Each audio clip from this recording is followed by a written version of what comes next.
Karena penanganan perkara ini kebetulan cukup menarik perhatian, sampai skalanya sudah skala nasional ya sekarang.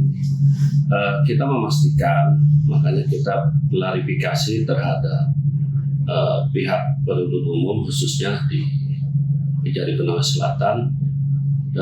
Kita melakukan klarifikasi baik dari tim pengawasan internal kita maupun dari Kejaksaan Agung, khususnya bidang Direktorat Bidang Penuntut Pak Harda sudah melakukan klarifikasi terhadap pihak Jari Benanga Selatan apakah penanganan perkara ini sudah sesuai dengan SOP atau ketentuan. Nah, ini sudah dilakukan, diklarifikasi kepada pihak-pihak yang berkaitan. Pak, itu klarifikasinya itu ada berapa yang diperiksa atau diklarifikasi minta keterangan dari pihak Kejari Koncel, Pak? Dari internal ya, yang jelas lebih semua. Dari internal ya ada sekitar 3 atau 4 orang. Juga dari pihak luar pun yang terafiliasi juga kita lakukan. Hanya memastikan aja. Jadi tentunya kan nanti hasil dari pemeriksaan itu dianalisa, nanti baru dikabarin. Ini kan butuh waktu sambil persidangan terhadap yang bersangkutan berjalan. Terkait dengan anak memang kebetulan hanya 2 yang untuk dimintai pengetahuannya kepada fakta-fakta yang kita dapatkan. Kita kan sini perkara juga sambil berjalan sidang ini, kita tunggu. Ini kan belum tuntas. Ini kan belum pemeriksaan saksi adat dari pihak kuasa hukum terdakwa belum hari Kamis ini kalau masalah ya. Akan dihadirkan, nanti juga belum pemeriksaan terdakwa. Kita ini aja lihat seperti apa nanti. Yang jelas kalau dari internal kami sudah melakukan reaksi, kita cepat langsung melakukan. Itu seperti apa prosesnya, Pak? Jadi seperti apa nih? Salah satu pertimbangan sebetulnya gini, kami tidak melakukan pencopotan, sementara mengalihkan dulu. Dari pengalihan, dari Kasipidumnya tetap jabatan secara ini adalah bisa dilakukan. Kebetulan Kasipidum selaku penuntut umum terkait dengan penanganan perkara ini adanya isu-isu yang kurang menurut berita-berita ini kami memastikan sementara kita alihkan dalam hal ini dialihkan dulu ke Kejaksaan Tinggi sambil memastikan menunggu hasil dari hasil pemeriksaan internal kita. Sama yang kedua juga supaya persidangan ini berjalan profesional dan berintegritas. Kita pengen tahu seperti apa. Apakah nanti kita lihat aja fakta persidangan berikutnya. Apakah isu-isu yang dikabarkan bahwa adanya sejumlah baik itu katanya permintaan dari beberapa. Kita cek aja dari persidangan seperti itu. Saat ini sedang dilakukan pihak pemeriksaan jadi terkait kasus ini. Sejak dilakukan mulainya hari Senin ya. Hari Senin kemarin. Kemarin ya? Ya. Tanggal 4 ya? Ya, tapi kalau secara ininya dari pimpinan ngambil sikap untuk memastikan supaya ini berjalan profesional, kami kalau hari Jumat ya Pak, keluar SK. Pengalihan itu sekarang yang dialihkan ke siapa Pak?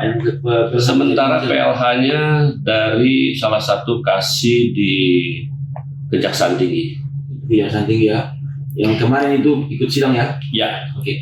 Atas nama tersangka atas nama Ibu Supriyani ya. Ini sekarang sudah tahap dalam pemeriksaan persidangan yang kelima, yaitu tahap pemeriksaan saksi-saksi. Saat ini yang sudah dihadirkan adalah yang terakhir pemeriksaan dari saksi adat dari pihak kuasa hukum tersangka terdakwa. Dan mekanisme sudah berjalan sesuai dengan KUHP. Dan sampai saat ini perjalanan perkara ini sudah melalui tahapan-tahapan dan sesuai dengan norma-norma yang berlaku juga sudah dilakukan kurang lebih hampir seminggu 2 kali pelaksanaannya. Makanya sebetulnya ini sudah cukup cepat sesuai dengan asas peradilan yang cepat, sederhana, dan murah. Kepada terdakwa gitu pada saat proses penyidikan dan berkas bolak-balik dari Polres ke Kejaksaan. Baik, sebetulnya kita jelaskan dulu ya. Ini kan perkara dugaan penganiayaan terhadap anak ya. Ya. Di sini melibatkan dua, yaitu perlindungan terhadap anak juga terhadap perlindungan terhadap perempuan, dan khususnya kebetulan pelakunya ini adalah seorang guru ya, guru honorer.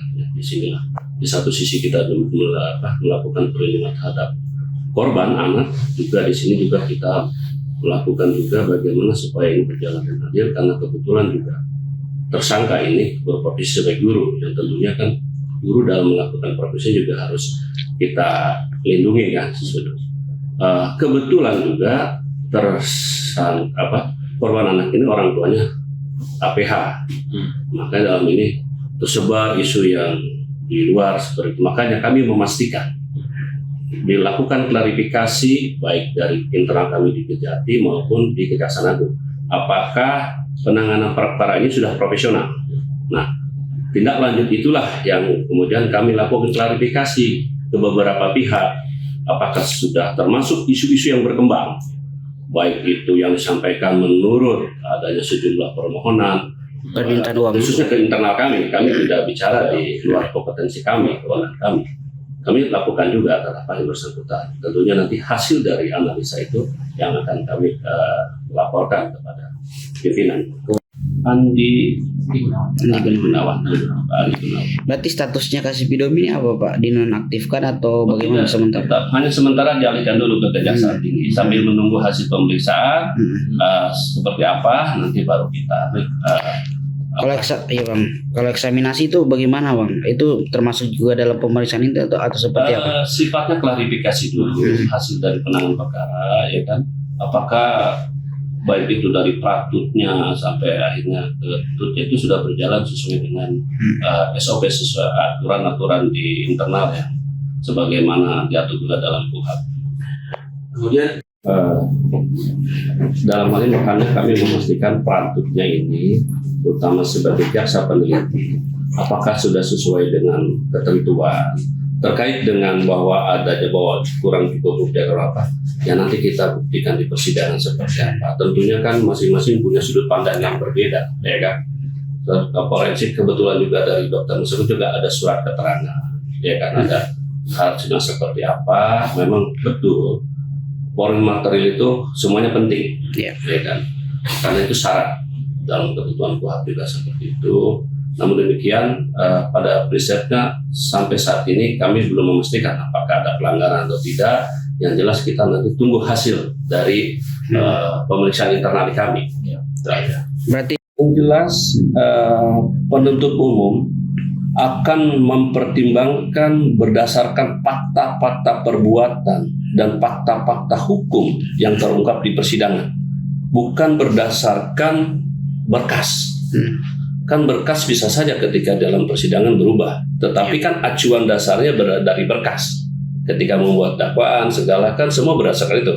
Nanti kemudian di persidangan faktanya seperti apa, maka akan menjadi landasan bagi penuntut umum untuk membuat tuntutan.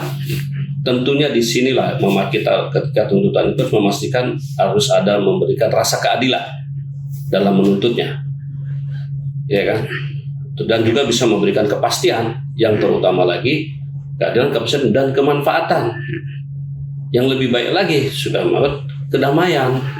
Ini kan gara-gara seperti ini kan akhirnya cukup ramai kan, menarik gitu. Makanya kita pastikan nanti berusaha dalam tuntutan, insya Allah mungkin penuntut umum akan melakukan secara profesional dan memperhatikan fakta-fakta hukum yang berkembang dalam persidangan dan akan dipertimbangkan dalam membuat tuntutan seperti itu. Salah satunya.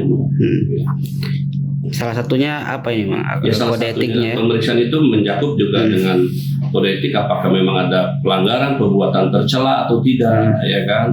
Yang kedua juga dari sudut teknis, apakah penanganan perkaranya ini sudah sesuai dengan ketentuan atau SOP, ya kan. Yang tadi saudara bilang katanya apakah ini harusnya dilakukan terhadap pihak-pihak yang mengetahui lagi, yang lain kan hanya 1-2 orang itu. Kita pastikan, misalnya nanti kemarin itu klarifikasi salah satu pertimbangan klarifikasi untuk memastikan aja bahwa sudah berjalan profesional. sesuai dengan ketentuan. Gitu. Berarti hasilnya ini menunggu putusan atau seperti apa, Bang? Sambil proses sidang berjalan, mudah-mudahan tidak terlalu lama ya. Sidang ini kan sekarang sudah sebentar lagi, mudah-mudahan kalau kami kemudian ada putusan ya kita hasil nanti disimpulkan oleh hasil dari klarifikasi, nanti kita tunggu aja analisa. Apakah putusan mempengaruhi hasil pemeriksaan terhadap Saya personil? kira putusan berdiri sendiri, putuskan independen. Ya. Majelis hakim tidak bisa terpengaruh oleh hasil pemeriksaan kami, tapi berdasarkan fakta-fakta hukum yang terungkap persidangan.